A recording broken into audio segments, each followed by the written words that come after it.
Hello, viewers. I'm Vibhuti Jha. This is Sanatan World.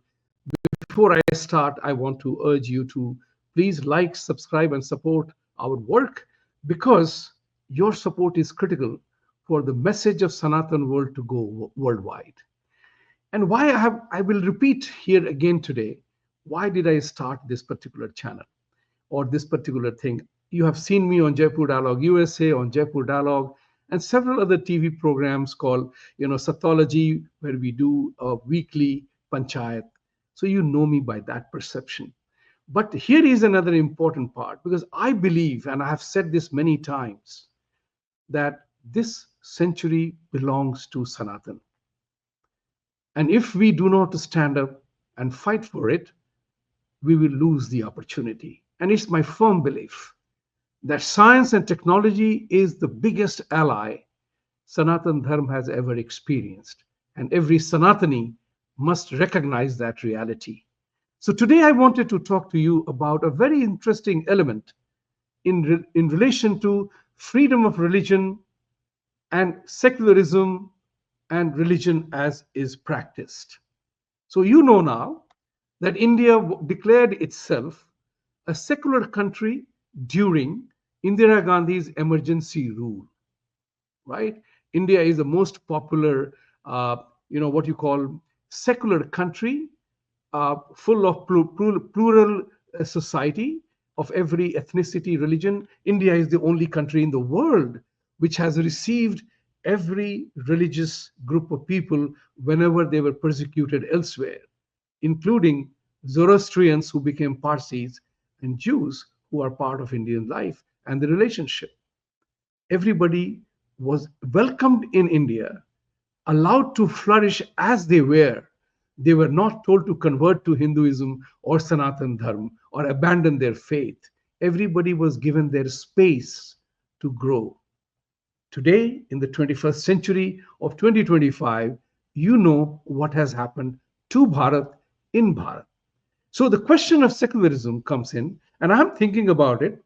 Secularism has been conveyed as a message that we do not discriminate between religions, which is great.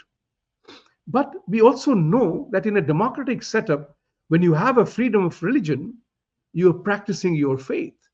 But are you allowing other faiths to prosper and continue as it is? So if your religious doctrine is to convert the whole universe to your specific faith, that's not freedom of religion, and that's not practicing secularism quite likely. So the question arises, what is it about Sanatan Dharma that must penetrate the secular veneer or the unnecessary element of secularism? I'm saying if you are professing to be secular, then you must embrace Sanatan Dharma because there is nothing more secular, all embracing, totally free Dharma than Sanatan Dharma in the world. Don't you think about it? I want you to dwell upon it for a little while. What is Sanatan Dharma? We are worshippers of anybody that gets the best out of you as an human being. That's essence of our dharma. Because inspiration can happen to anybody from anything. You could be inspired by the beautiful sunrise, and somebody could be inspired by a beautiful sunset.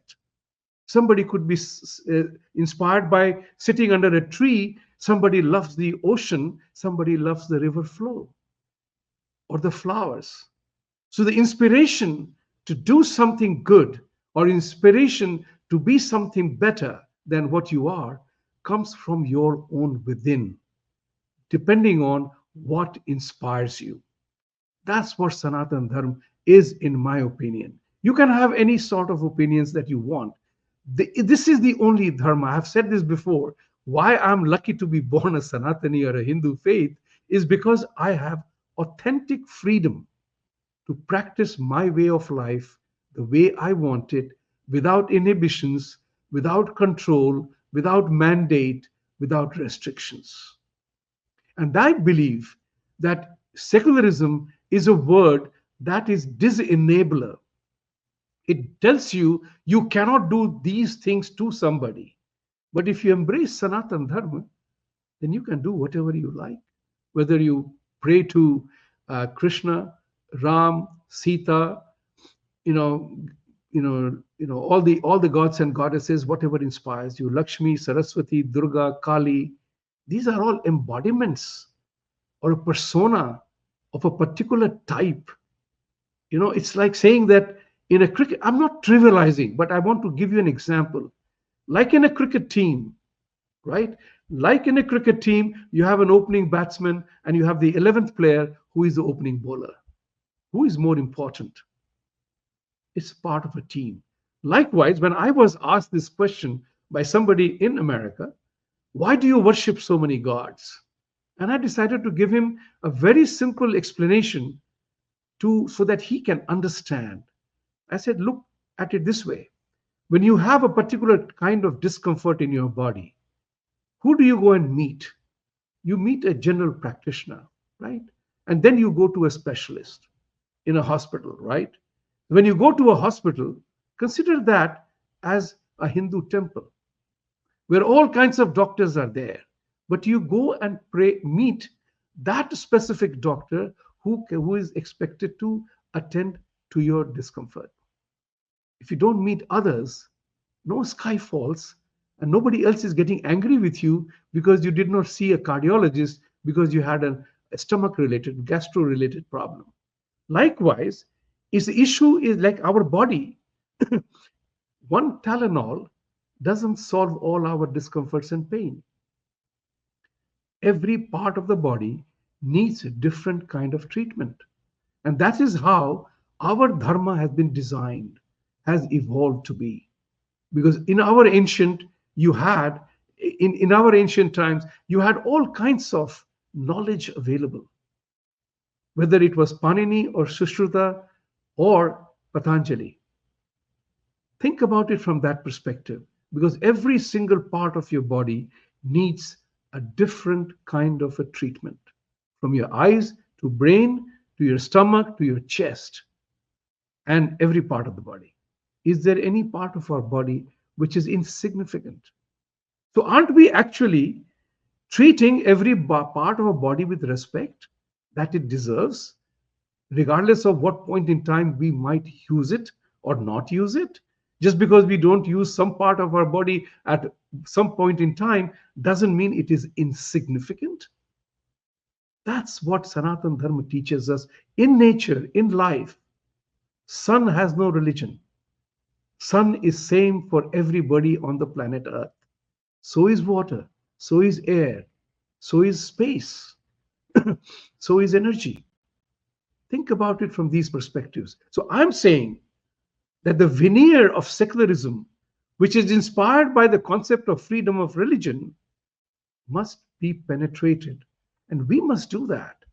We must ask the world, and it begins from our own home, to say that we are not secular. It doesn't have to be, there is no word like secular. I'm Sanatan. Whether you are Islam, whether you are Christianity, or whether any faith you follow, you are, at the end of the day, you are a human being. Some time ago, in a group meeting, I was asking, I asked this question actually, that how many of our men and women? Hands went up accordingly. Then I asked, how many of belong to X faith, Y faith, Z faith, A, B, C? They all said, each one hands were going up. And then I said, how many of us are human beings? And all hands went up. You see the point that I'm trying to make? It is very essential for us, especially us, Sanatanis, who are not driven by a diktat, mandate, or stipulations of a book of instructions, to bring this matter to the wise and clear people to understand the reality of life. So, in my opinion, and I will say this again, secularism is a non-operative word. Secularism is a political play to dismember or disenable somebody at somebody's expense. It is all about being Sanatani, eternal truthful, eternal dharma, eternal principles. There is one simple fact that I will tell you today.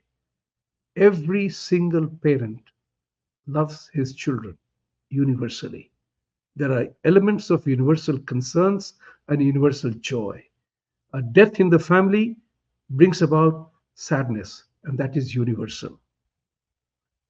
A birth of a new member in the family is a matter of joy. These feelings are universal. When your child does well, every parent feels great. That is universal.